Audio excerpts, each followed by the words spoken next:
To import an audio file in FL Studio 24, let's go through the process step by step.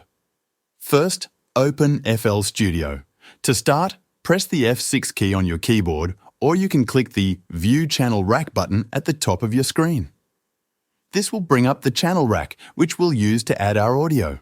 Once you're in the channel rack, go to the bottom of the list and click the small plus icon to add a new channel.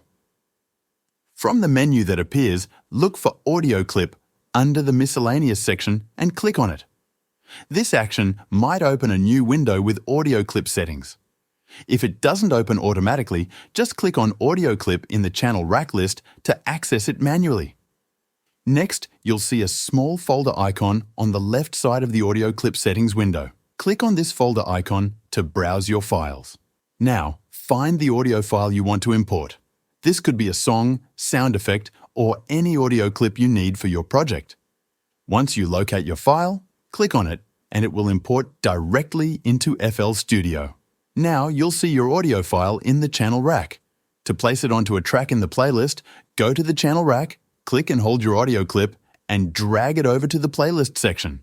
Drop it on any track you like, and that's it. Now your audio file is successfully imported into FL Studio, and you're ready to use it in your project.